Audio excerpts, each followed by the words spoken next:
ఓం శ్రీ గురుభ్యో నమః. నా తల్లులకు, నా చెల్లెమ్మలకు, నా సోదరులకు శ్రీ భువనేశ్వరి మాత సంపూర్ణ ఆశీస్సులు. భువనేశ్వరి మాత దశమహావిద్యా దేవతలలో 4వ మహాదేవతగా, 4వ మహావిద్యగా వర్ధిల్లుతున్నటువంటి విద్య, అధిదేవత మహావిద్య భువనేశ్వరి. భువనేశ్వరి అమ్మవారి యొక్క జయంతి లేదా భువనేశ్వరి అమ్మవారికి సంబంధించినటువంటి ప్రీతి పర్వదినం భాద్రపద మాసంలో గణేష నవరాత్రులలో శుద్ధ అష్టమి రోజున ఈ యొక్క అమ్మవారి యొక్క జయంతి పర్వదినం. ఈ యొక్క శుద్ధాష్టమి రోజున మనము ఈ యొక్క అమ్మవారిని మంత్రశాస్త్రంలో చెప్పిన విధంగా ఆరాధించినట్లయితే, పూజించినట్లయితే, ఈ పరిహారాన్ని అమ్మవారి యొక్క సంపూర్ణమైనటువంటి మంత్రం జపం చేస్తూ ఆచరించినట్లయితే జీవితంలో జరిగేటటువంటి అతివృష్టి, అనావృష్టి, బీభత్సాలు, విధ్వంసకర పరిస్థితులు సమూలంగా నివారించుకునేటటువంటి శక్తిని పొందేటటువంటి అవకాశం ఉంటుందని మనకు మంత్రశాస్త్రం తెలియచేస్తుంది. చతుర్దశ భువనాలకు అంటే 14 భువనాలకు, 14 భువన భాండాలకు సంబంధించినటువంటి చక్కల సరాసర సృష్టి కూడా భువనేశ్వరి మాత యొక్క ఆధీనంలోనే ఉంటాయి. ఈ యొక్క మాత చంద్రగ్రహానికి సంబంధించినటువంటి నక్షత్రాలపైన ఎక్కువ ప్రభావాన్ని చూపిస్తుంది. ఈ లోకంలో బీభత్సకరమైనటువంటి, వినాశకరమైనటువంటి దుష్టశక్తులను, అతివృష్టి, అనావృష్టి, భయంకరమైనటువంటి విధ్వంసకర పరిస్థితులను కూడా నివారించేటటువంటి శక్తిని పొందడానికి ఎక్కువగా ఈ యొక్క అమ్మవారిని ఆరాధన చేస్తూ ఉంటారు ఉపాసకులు, సాధకులు కూడా. ప్రశాంత వదనంతో అందరినీ కూడా సమూలమైనటువంటి సమాన ధర్మంతో కాపాడేటటువంటి దేవతగా ఈ యొక్క భువనేశ్వరి అమ్మవారిని దశమహావిద్యా దేవతల్లో ఉపాసన చేస్తూ ఉంటాం. ముఖ్యంగా ఈ యొక్క భాద్రపద శుద్ధ అష్టమి అంటే ఈ యొక్క అమ్మవారు చంద్రగ్రహానికి సంబంధించినటువంటి అంతరిక్ష దేవత. చంద్రగ్రహానికి సంబంధించినటువంటి అంతరిక్ష దేవతే కాకుండా ఈ యొక్క లోకంలో ఉండేటటువంటి అత్యంత కష్ట, నష్ట, దుఃఖ, దారిద్ర్య, అలాగే ఆకస్మికంగా జరిగేటటువంటి ప్రమాదాల నుండి, ఆకస్మికంగా జరిగేటటువంటి వరదలు, వానలు, సునామీలు, భూకంపాలు ఇత్యాది వ్యవహారాలు నివారించుకునేటటువంటి శక్తి ఇస్తుంది ఈ యొక్క భువనేశ్వరి మాత.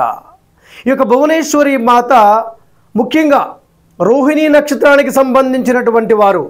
మనందరికీ కూడా తెలుసు, రోహిణీ నక్షత్రము అంటే మనకు శ్రీకృష్ణ భగవానుడు గుర్తొస్తారు. అలాగే హస్తా నక్షత్రంలో జన్మించినటువంటి వారు, హస్తా నక్షత్రం అంటే కాలభైరవ నక్షత్రానికి సంబంధించినటువంటి దేవతా నక్షత్రంగా చెప్తారు. అంటే కాలభైరవుని యొక్క జన్మ నక్షత్రంగా హస్తా నక్షత్రం అని చెప్పుకుంటాం. అలాగే శ్రవణ నక్షత్రం అంటే శ్రీ వెంకటేశ్వర స్వామి వారికి సంబంధించినటువంటి నక్షత్రంగా చెప్పుకుంటాం మనం. అంటే రోహిణి, హస్త, శ్రవణ ఈ 3 నక్షత్రాలకు సంబంధించినటువంటి వారి జీవితం పైన ఎక్కువ ప్రభావాన్ని చూపించేటటువంటి దేవత భువనేశ్వరి. వీరి జీవితంలో ఉండేటటువంటి మానసిక అశాంతులను పోగొడుతుంది భువనేశ్వరి మాత.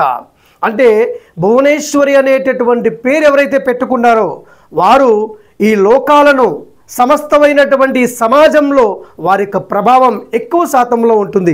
కానీ వారి యొక్క పెంపకం, వారి తల్లిదండ్రులు వారికి ఈ యొక్క ధర్మం గురించి, సమాజం గురించి, భక్తి తత్వమైన, ఆధ్యాత్మిక తత్వమైన వ్యవహారాన్ని నేర్పినట్లయితే ఈ భువనేశ్వరి అనేటటువంటి నామధేయం కలిగినటువంటి వారు వారి జీవితంలో ఏది కావాలో, ఎంత కావాలో, ఏ విధంగా వారి జీవితం ఉండాలని కోరుకుంటున్నారో ఆ లక్ష్యాన్ని అధిగమించేటటువంటి శక్తిని పొందగలుగుతారు. మరి కాకుండా ఈ భువనేశ్వరి అనేటటువంటి పేరుకు సంబంధించినటువంటి వారిని ఎవరైనా అవమానించి, దూషించి, కీడును తలపెట్టి, నిందలు వేసి వారిని బాధ పెట్టే విధంగా, ఏడిపించే విధంగా చేస్తే మాత్రము వారు పూర్తిగా సర్వనాశనం అయ్యే అవకాశం ఉంటుంది. ఇది మంత్రశాస్త్రంలో నిగూఢంగా చెప్పబడుతున్నటువంటి అంశం. అలా ఎవరికైతే భువనేశ్వరి అనే పేరుందో వారు ఖచ్చితంగా దేవత ఆరాధనలో, ఆధ్యాత్మికతలో, మంత్రశాస్త్రంలో, ధర్మ పట్ల వారికి అవగాహన కలిగి ఉండాలి. వారు కూడా భక్తిలో నిమగ్నమై ఉంటే మాత్రం ఈ భువనేశ్వరి అనేటటువంటి పేరు కలిగినటువంటి వారిని ఎవరైనా సరే దుష్టులు, నీచులు, నికృష్టులు, అజ్ఞానులు, మూర్ఖులు ఎవరైనా దూషించినట్లయితే, బాధపడినట్లయితే వారి జీవితం కాదు, వారి యొక్క కుటుంబం యొక్క స్థితిగతులు కూడా అతి శీఘ్రంగా నష్టదాయకంలో పడతాయనేది నిరూపితమైనటువంటి పరమ సత్యం. అందుగురించి వీలైనంతవరకు ఎవరిని దూషించకూడదు అనవసరంగా. మరి ముఖ్యంగా ఈ ఆధ్యాత్మిక భావాలు ఉన్నటువంటి భువనేశ్వరి అనేటటువంటి వారిని మాత్రం ఎట్టి పరిస్థితుల్లో కూడా ఇంట్లో, మీ ఇంట్లో భువనేశ్వరి అనేటటువంటి పేరు మీరు పిల్లలకి పెట్టి ఉన్నట్లయితే కనుక ఎట్టి పరిస్థితుల్లో కూడా వారిని తిట్టవద్దు, దూషించవద్దు, అవమానించవద్దు, బాధించవద్దు. ఒకవేళ అలా చేస్తే మాత్రం వారు ఏదైనా దేవతా ఉపాసన చేస్తున్నట్లయితే, వారు భక్తిభావంలో ఉన్నట్లయితే, ఆధ్యాత్మికత పట్టగట్ల వారికి అవగాహన కలిగి ఉన్నట్లయితే ఖచ్చితంగా వారిని దూషించినటువంటి వారికి శిక్ష పడుతుంది. ఇది మంత్రశాస్త్రంలో ఉన్నటువంటి మహోన్నతమైనటువంటి గొప్ప నిర్వచనం. ఈ పేరు అమోఘమైనది, అనిర్వచనమైనది. ఈ పేరు పెట్టుకోవడం అంటేనే పూర్వజన్మలో ఏదో వారికి అనంతమైన శక్తి ఉంది అని అర్థము. అందుగురించి భువనేశ్వరి అనేటటువంటి పేరున్నటువంటి వారిని వారి తల్లిదండ్రులు చాలా ప్రేమగా, ఆప్యాయంగా పెంచడం, వారికి అనేక రకాల సంగీత, మంత్ర, తంత్ర, పూజ, ఆధ్యాత్మిక వ్యవహారాల్లో వారికి ప్రవేశాన్ని కల్పించడమే కాకుండా ఎన్నో విషయాలను కూడా తెలియచేస్తూ ఉంటారు.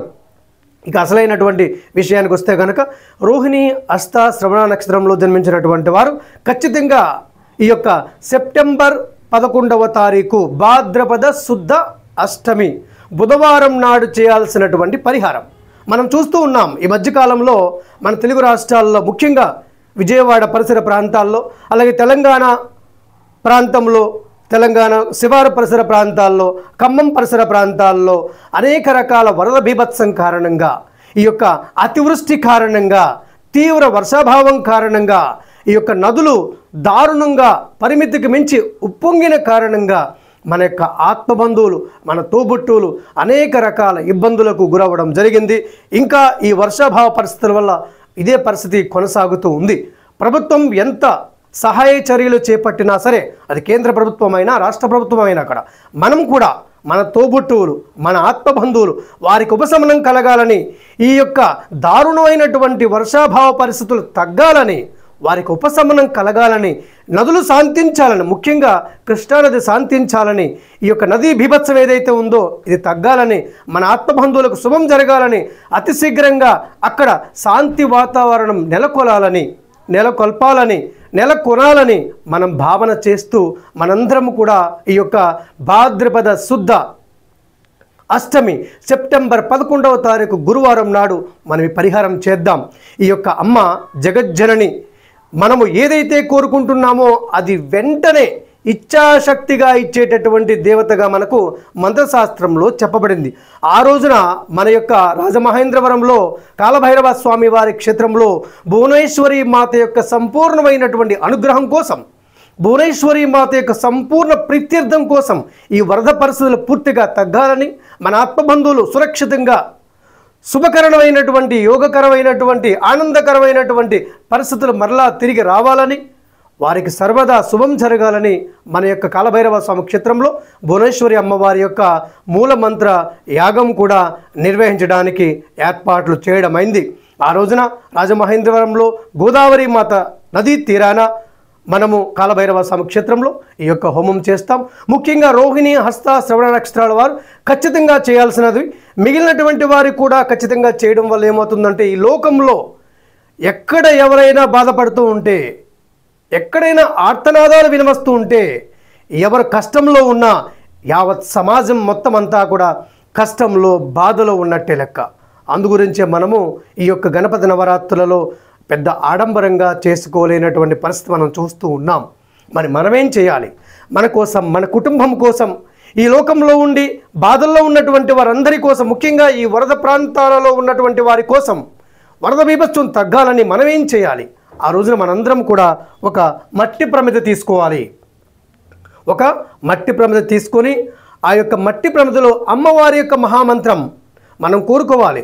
ఈ లోకంలో శాంతి వర్ధిల్లాలి, ప్రశాంత వాతావరణం నెలకొలాలి, నదులు శాంతించాలి, నా ఆత్మబంధువులందరూ కూడా సురక్షితంగా శుభకరమైనటువంటి యోగ స్థితిలో ఉండాలి, వారికి ఆనందం సంపదలు దక్కాలి, సంపూర్ణ ఆరోగ్యం సిద్ధించాలని మనం కోరుకుంటూ ఈ యొక్క చిన్న మట్టి పాత్రలో అమ్మవారి యొక్క మంత్రం, ఇక్కడ అమ్మవారికి సంబంధించినటువంటి బీజాక్షర మంత్రం హ్రీం హ్రీం.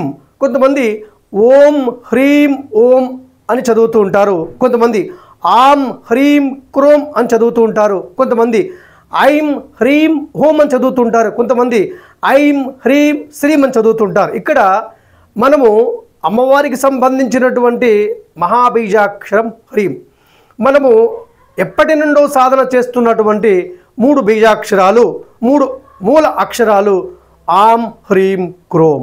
ఆం హ్రీం క్రోం అని ఈ యొక్క అమ్మవారి యొక్క మహామంత్రం జపం చేస్తూ ఈ యొక్క మట్టి ప్రమిదలో, ఇది ఈ సమాజంలో బాధల్లో ఉన్నటువంటి వారందరి కోసం, మన కోసం కూడా, మన గృహంలో ఏ విధమైన బాధలు కష్టాలు నష్టాలు ఉన్నా వాటిని సమూలంగా నివారించుకోవడానికి ఈ పరిహారం మనకి ఉపయుక్తమవుతుంది. ఈ విధంగా మట్టి ప్రమిదలో ఆం హ్రీం క్రోం ఆం హ్రీం క్రోం ఆం హ్రీం క్రోం అని చదువుతూ ఈ యొక్క ఉద్ధరణితో 11 నీటి బిందువులను ఈ యొక్క మట్టి ప్రమిదలో వేయాలి. ఇదే పూజ. ఆ రోజున మనందరి కోసం చేసేటటువంటి పూజ. ఈ యొక్క 3 అక్షరాలు అమ్మవారిని స్మరణ చేస్తూ 11 నీటి బిందువులను ఈ యొక్క మట్టి ప్రమిదలో వేసి, ఈ యొక్క నీటి బిందువుల పైన మరొక మట్టి ప్రమిద ఉంచాలి. మరొక మట్టి ప్రమిద ఉంచి దానిపైన 2 వత్తులను, తెల్లని వత్తులను, 2 వత్తులను ఒకవైపు, మరొక 2 వత్తులను ఒకవైపు వేసి, మీరు ఇంటిలో ఉపయోగిస్తున్నటువంటి స్వచ్ఛమైనటువంటి తైలం, నువ్వుల నూనె కానీ లేదా కొబ్బరి నూనె కానీ వేసి 2 వత్తులను వెలిగించి మీరు మీ ఇంటి యొక్క సింహద్వారం వద్ద ఉంచండి. క్రింద ఏదైనా ఒక తమలపాకు కానీ లేదా మారేడాకు కానీ లేదా ఏదైనా రావి చెట్టు ఆకు కానీ ఉంచండి. ఉంచి ఈ యొక్క ఆకు పైన ఈ యొక్క నీటిని అమ్మవారి మంత్రం జపం చేసి ఉంచినటువంటి మట్టి ప్రమిద పైన మరొక మట్టి ప్రమిద ఉంచి 2 దీపాలు వెలిగించేటప్పుడు కూడా అమ్మవారి మంత్రం జపం చేసుకుంటూ వెలిగించి ఈ యొక్క దీపానికి పంచోపచార పూజ చేసి, అక్కడ ఈ దీపం వద్ద పసుపు రంగులో ఉన్నటువంటి ఏదైనా ఫలం, బత్తాయి కానీ లేదా అరటిపండు కానీ నైవేద్యంగా సమర్పించి ఒక 11 మార్లు ఘంటానాదం చేయండి. ఈ ఘంటానాదం చేత మన ఇంట్లో ఉన్నటువంటి నెగిటివ్ అంతా పోతుంది, మన జీవితంలో ఉన్నటువంటి దుఃఖము, దారిద్ర్యము, కష్టము పోతుంది. ఈ లోకంలో మీరు చేసేటటువంటి ఆ యొక్క ఘంటానాదం వల్ల, మీరు చదివేటటువంటి ఆ యొక్క మంత్రం వల్ల ఈ లోకంలో ఉండేటటువంటి మన ఆత్మ బంధువులందరికీ కూడా సుఖం శుభం చేకూరుతుంది. ఈ ప్రకృతి బీభత్సం సమూలంగా తగ్గడానికి, నదులు శాంతించడానికి, తీవ్ర వర్షాభావం తగ్గడానికి కూడా మనం చేసేటటువంటి పరిహారం మనకు ఉపయుక్తమవుతుంది. ఈ లోకంలో ఉండేటటువంటి మన ఆత్మ బంధువులందరికీ కూడా ఉపయుక్తమవుతుంది. ఈ విధంగా 11వ తారీఖున బుధవారం నాడు గృహంలో ఉదయం చేయండి లేదా సాయంత్రం 6 దాటిన తర్వాత అయినా చేయండి. ఈ విధంగా మీరు దీపాన్ని వెలిగించి ఈ పరిహారం చేసి తరువాత మీ దేవతా మందిరంలో ప్రత్యేకంగా ఒక మట్టి ప్రమిదలో ఎండు కొబ్బరి వేసి, కొబ్బరి నూనె వేసి, ఒక 2 వత్తులు ఒకవైపు, ఒక 2 వత్తులు ఒకవైపు వేసి 2 జ్యోతులు వెలిగించి వాటిని శ్రీ భువనేశ్వరి మాత యొక్క సంపూర్ణ స్వరూపంగా భావన చేస్తూ వటుక భైరవ మంత్రంతో పాటుగా అమ్మవారి మంత్రం జపం చేస్తూ పసుపు కలిపినటువంటి అక్షతలతో మీరు అర్చన చేయండి ఆ యొక్క 2 జ్యోతుల వద్ద. ఈ యొక్క దీపాలు వెలిగించేటటువంటి మట్టి ప్రమిద కింద ఏదైనా ఒక ప్లేట్ కూడా పెట్టి చేయండి. ఈ మంత్రము ఓం హ్రీం వం వటుకాయ ఆపదుద్ధారణాయ కురుకురు వటుకాయ వం హ్రీం ఓం ఆం హ్రీం క్రోం మమ రక్ష రక్ష అని చెబుతూ 108 మార్లు కానీ, అంటే 1 మాల కానీ లేదా 3 మాలలు కానీ జపం చేయండి.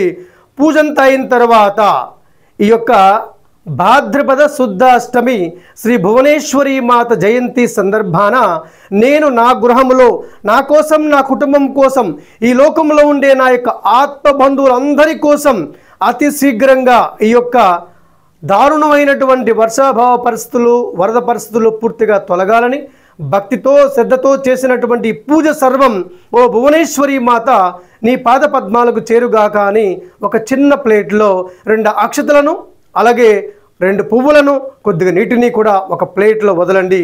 తర్వాత సాష్టాంగ నమస్కారం చేసి ఆ యొక్క నీటిని మీరు స్వీకరించండి. శిరస్సున అక్షతలు పుష్పాలను కూడా ధరించండి.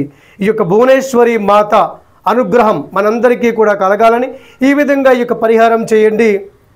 అలాగే ఆ రోజు రాజమహేంద్రవరంలో మన కాలభైరవ స్వామి వారి క్షేత్రంలో జరుగుతున్నటువంటి శ్రీ భువనేశ్వరి యాగానికి సంబంధించినటువంటి ఈ యొక్క మహా గొప్ప విశేష కార్యానికి మీరు కూడా పాల్గొనాలి అంటే కనుక మీ పేరు మీ గోత్రం కూడా కింద కామెంట్లో రాయండి. మీ పేరు పైన మీ కుటుంబ సభ్యులందరికీ కూడా శుభం కలగాలని ఈ యొక్క భువనేశ్వరి అమ్మవారి యొక్క యజ్ఞం నిర్వహించబడుతుంది.